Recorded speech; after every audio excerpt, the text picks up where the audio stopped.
Cette capsule vous est présentée par la boutique Maixu pour vos peluches et articles décoratifs geek, ainsi que par Evo Retro, marque cool d'accessoires de jeux vidéo et de protecteurs pour mettre en valeur vos collections de figurines Funko Pop ou cartes Pokémon.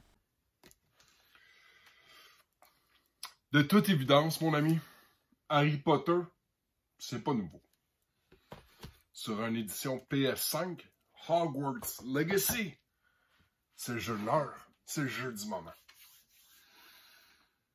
Je me présente, mon nom c'est Benoît Vincent. Je m'en viens de parler d'un jeu qui a su ébranler un peu l'industrie du jeu vidéo. Warner Brothers nous a fait parvenir une copie digitale du jeu Hogwarts Legacy sur édition PS5. J'ai déjà donné 10 minutes de contenu sur mes premières impressions de ce jeu-là. Je me suis pas trompé. Fait que si tu veux connaître mes premières impressions, rapidement, va voir la vidéo qui est annexée à mon article. Si tu veux avoir ma critique du jeu, la voici. C'est excellent. Sérieux.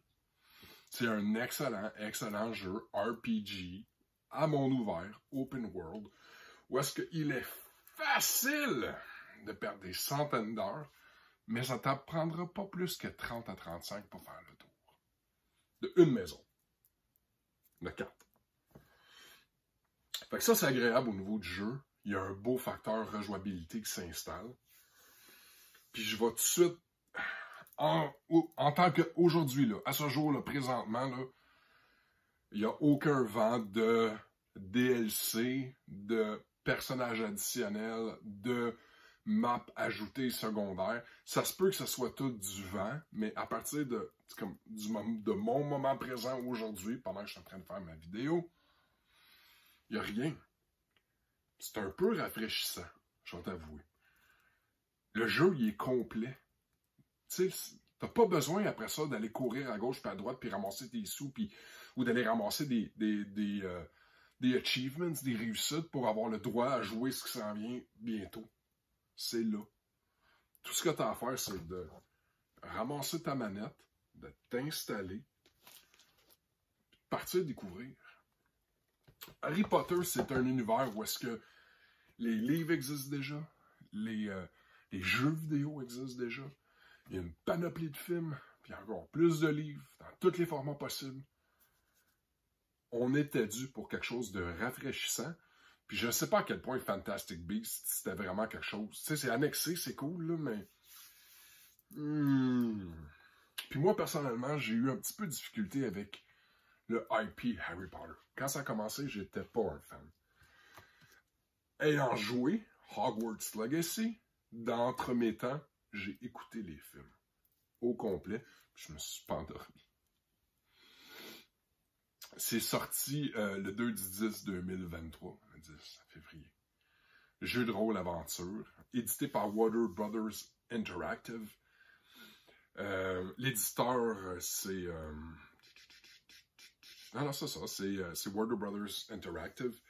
Dans les voix, il y en a pour toutes les saveurs. Anglais, espagnol, français, japonais, portugais, portugais du Brésil. Ouais, c'est ça. Pour les langues... Anglais, chinois, chinois simplifié, chinois traditionnel, coréen, espagnol, français, japonais, portugais. C'est hot. Pour de vrai, ils se sont organisés pour tout le monde puisse y jouer.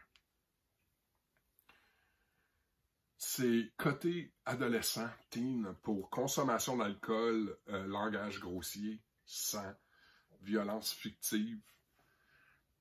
Je pense pas que moi, j'aurais de la difficulté à laisser un plus jeune enfant jouer à ce jeu-là. Il est open world, tu peux faire de tout. S'il y a des endroits que toi, tu sais que c'est un petit peu plus corsé, peut-être éviter de l'envoyer par là, mais il y a plein d'aspects de ce jeu-là qui est vraiment tout âge. De voler avec un balai, de voler avec un griffon, de voler tout ce que tu trouves. C'est hot. J'aime le volet profondeur de ce jeu-là. Puis je pense que c'est ça qui m'a charmé davantage, c'est ça qui m'a charmé de plus. Autant que tu peux aller pour la ligne narrative où est-ce que 30 sais, une semaine, 30-35 heures. Je pense qu'il y a quelqu'un qui a 24 heures. 24 heures de live stream, c'est pas bon, c'est pas ça que je vais te montrer. Il a fait le tour du jeu, puis 100% partout. Fait que toutes les solutions sont en ligne. Quelqu'un qui veut pleinement savourer ce jeu-là, c'est disponible. Le bémol, c'est de faire attention sur quelle édition tu vas décider d'acheter. Parce que tu peux acheter l'édition PC, tu peux acheter l'édition Xbox, PlayStation, Steam. Puis d'un endroit à un autre où tu vas aller te procurer le jeu, ben, il va y avoir des avantages de l'édition que tu vas utiliser. Fait qu'autant que j'ai pas fait l'exercice, je peux aller voir, mais en ligne, ils disent si tu achètes le jeu à la maison d'édition, ben l'algorithme par la suite, il sait où tu es allé chercher ton jeu. Puis tous les vendeurs à l'intérieur de ton expérience de jeu saura être plus généreux avec toi. Des fois, ça peut valoir la peine. Je te dis tout de suite, pour moi, l'argent n'a pas été un trouble dans ce jeu-là. L'édition Deluxe versus la version standard PlayStation. Je vais te parler de ce que je sais.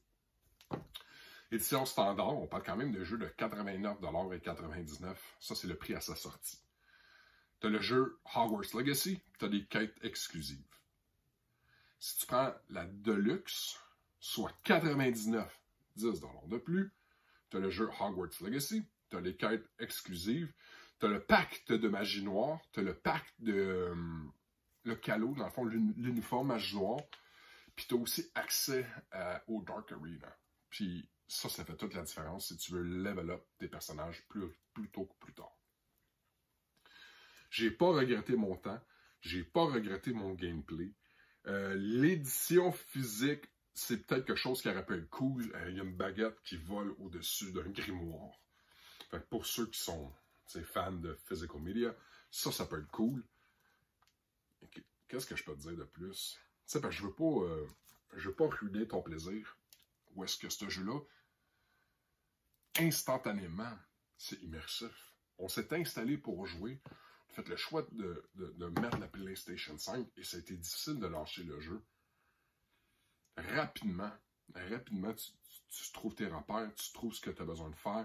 Il y a tellement de missions que même les soirs parce que tu es fatigué et tu n'as comme pas vraiment envie de te casser la tête, il y a panoplie de choses que tu peux faire, passant par des courses à des jeux d'agilité ou d'habileté, passant par découvrir un énorme territoire qui comprend plein de choses de quêtes Merlin, te permettant d'augmenter ta capacité d'inventaire.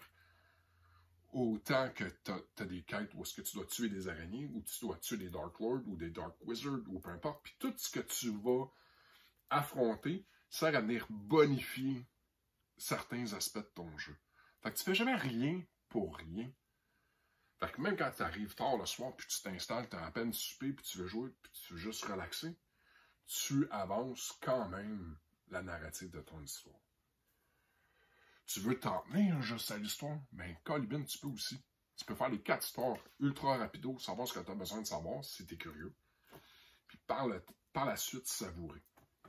Mais en date d'aujourd'hui, il n'y a pas de New Game Plus. Il n'y a pas de DLC de planifié. Il n'y a pas rien de plus à ajouter à ce jeu. Sauf si on nous ment. Alors, il y en a qui veulent, il y en a qui ne veulent pas. Beaucoup apprécié mon temps de jeu. Si tu es curieux, va aller mon article. Il y a plein d'informations. Puis j'y vais de façon très sommaire. Puis tu vois, je suis quand même à 8 minutes, quasiment à 9. On va voir mes premières impressions. Je rentre plus en détail dans les choses. Ceci, malgré tout le tralala puis tout le vent qui s'est fait, là, avec respect, c'est un excellent jeu. Je t'invite à aller jouer.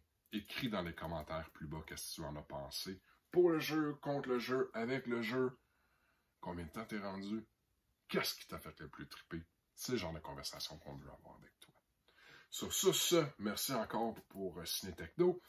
Merci à Warner Brothers Interactive pour le jeu. Et bien entendu, merci à nos partenaires Evo Retro, Meixu et GameX pour le soutien constant dans nos critiques. Sur ce, merci, bon jeu et à bientôt.